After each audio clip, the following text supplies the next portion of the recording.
Imagine two boxing titans, each at the peak of their powers, finally facing off in the ring. On one side, Iron Mike Tyson, the heavyweight terror known for his brutal knockouts and his aura of invincibility. On the other, Donovan Ruddock, a relentless warrior with a punch so devastating even champions feared facing him. What happens when an unstoppable force meets an immovable object? Get ready to relive one of the most electrifying showdowns in boxing history. In the 80s and early 90s, the heavyweight division of boxing was living its golden age.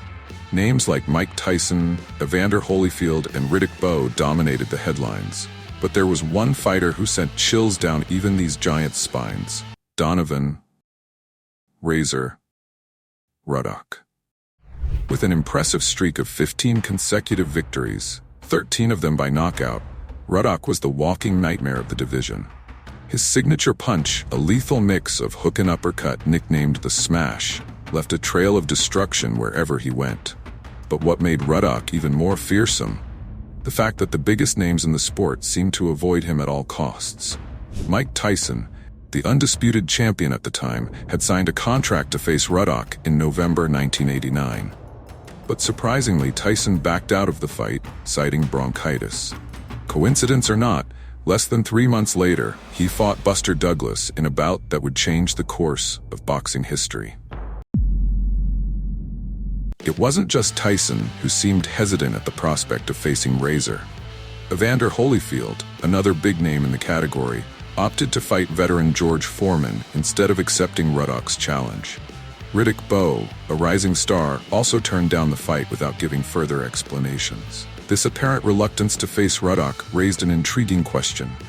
Could it be that the fearsome Mike Tyson, known for his ferocity in the ring, was afraid of getting cut by the Razor? Speculation ran wild among fans and sports experts. Meanwhile, Ruddock didn't sit still. Determined to force a showdown with Tyson, he continued his path of destruction in the heavyweight division. In a terrifying display of power, Ruddock demolished 3 consecutive opponents in less than 8 rounds in total. It was as if he was sending a clear message: "You can't avoid me forever." The boxing world was turned upside down when the seemingly invincible Mike Tyson was knocked out by Buster Douglas, then ranked number 7 in the world. Suddenly, the myth of Tyson's invincibility had been shattered. This unexpected defeat raised questions about Tyson's mental and physical state. Had he lost his confidence? Did he still have the same hunger for victory? Opinions were divided. It all depends on Mike, on if he really wants to fight again. That's always been my question. Does he really want to fight anymore? Commentators wondered. The challenge issued. Ruddock provokes the wounded tiger. With Tyson more vulnerable than ever, Ruddock saw his chance to finally get the fight he had long desired. In a display of confidence bordering on arrogance, Ruddock didn't mince words when challenging the former champion. "I keep saying it won't be a hard fight. It won't be as hard as people say." But was this bravado genuine, or just a front to mask the nerves of facing one of the greatest names in boxing history? Ruddock went even further, declaring, "I think I can punch harder than him, and I think I can box better than him." These words were like throwing gasoline on a fire. Tyson, known for his explosive temper, responded with a threat that made the boxing world hold its breath. If he doesn't die, it doesn't count. If he's not dead, it doesn't count. The stage was set for an epic showdown. On one side, a former champion hungry for redemption. On the other, a challenger determined to prove his worth. The boxing world awaited eagerly who would emerge victorious from this clash of titans. The fight of the century, when titans collide. The air was thick with tension when Mike Tyson and Donovan Ruddock finally met in the ring.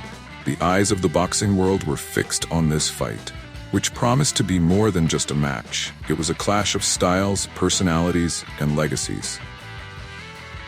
Round 1, the storm begins. From the first bell, it was clear this would not be an ordinary fight. Both fighters came out of their corners like enraged bulls, each punch carrying the intent to end the fight right there and then. Tyson, true to his style, went on the attack immediately. His strategy was clear: neutralize Ruddock's longer reach by getting into close quarters. It was like watching a tank advancing relentlessly, no matter the obstacles in its path. Ruddock, for his part, tried to maintain distance, knowing that his feared smash needed space to be effective. It was a high-speed game of cat and mouse, with both fighters seeking the first opening to land a decisive blow. The controversial turn, Tyson's foot. In the second round, something unusual happened. In a quick move, Tyson advanced, and in the blink of an eye, Ruddock was on the ground. But it wasn't a punch that brought him down. It was Tyson's foot. In an action that went unnoticed by the referee, Tyson had hooked Ruddock's foot, tripping him. This moment raises an intriguing question. Was it an accident in the heat of battle, or a deliberate tactic by Tyson? Regardless of the intent, the result was a knockdown for Ruddock, giving Tyson a crucial early advantage. The battle of wills. As the fight progressed, it became clear we were witnessing not just a physical battle, but a battle of wills. Ruddock, despite being behind on the judges' scorecards, showed no signs of breaking. His famous smash finally found its mark in the 7th round, hitting Tyson with a force that made the crowd gasp. Tyson's mouthguard flew out, and for a moment, it seemed like Iron Mike had finally found his kryptonite. But Tyson, proving why he was considered one of the greatest of all time, absorbed the punch as if it were just a minor inconvenience. This display of resilience must have shaken Ruddock's confidence. After all, if his most powerful punch wasn't enough, what else could he do? The controversial end. The fight came to an abrupt and controversial end in the 7th round. Tyson, taking advantage of a moment when Ruddock let his guard down, landed a devastating combination that made Ruddock stagger. The referee, seeing Ruddock in trouble, stepped in and stopped the fight. The decision was immediately contested by Ruddock and his team. To many spectators and experts, the stoppage seemed premature. Ruddock, though clearly shaken, was still on his feet and conscious. This ending left a bitter taste in the mouths of fans and raised questions about the referee's judgment. Had Ruddock been robbed of a chance to turn the fight around? Or was the referee right to protect a fighter clearly at a disadvantage? The aftermath. More than just a win or loss. The outcome of this fight had repercussions that went far beyond that night. For Tyson, it was a reaffirmation that he was still a dominant force in boxing, even after his shocking defeat to Buster Douglas. For Ruddock, although it was a loss, his performance proved he belonged among the heavyweight elite. The controversy surrounding the end of the fight led to an immediate outcry for a rematch. The boxing world wanted to see these two titans face off again, this time without leaving any doubt about who was the better fighter. Final reflections. What could have been? This fight leaves us with several intriguing questions. What if the referee hadn't stopped the fight? Could Ruddock have recovered and turned things around? Or would Tyson have delivered the decisive knockout anyway? More importantly, this fight makes us reflect on the nature of boxing and sports in general. It's a reminder of how a single decision, whether by a fighter or a referee, can change the course of sports history. Preparation and trash talk. Just 3 months after their first bout, Tyson and Ruddock met again. The short interval between fights added an extra element of intensity to the preparation. Both fighters knew there was no time for drastic changes in their styles. This would be a battle of wills as much as skills. The pre-fight trash talk reached new heights. Tyson, known for his intensity, went so far as to say, "I dare you to talk to me like that. You should kneel before me right now, and I'll spare you on the night of the 28th. Ruddock, for his part, kept his unshakable confidence. "You come prepared, got it? Because I'm coming prepared, got it?" Conclusion. The legacy of an epic rivalry. The two fights between Mike Tyson and Donovan Ruddock remain a testament to the golden age of heavyweights.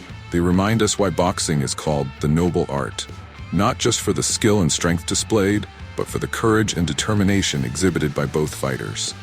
As we reflect on these epic battles, we are reminded of the power of sports to inspire, move, and surprise us. And who knows, we might be on the verge of witnessing the next great rivalry in the boxing world. If you enjoyed this journey through the world of boxing, don't forget to subscribe to the channel for more content like this. And tell us in the comments, which historic fight would you like to see analyzed in our next video? Until next time, and remember, in the ring of life, we're all fighters.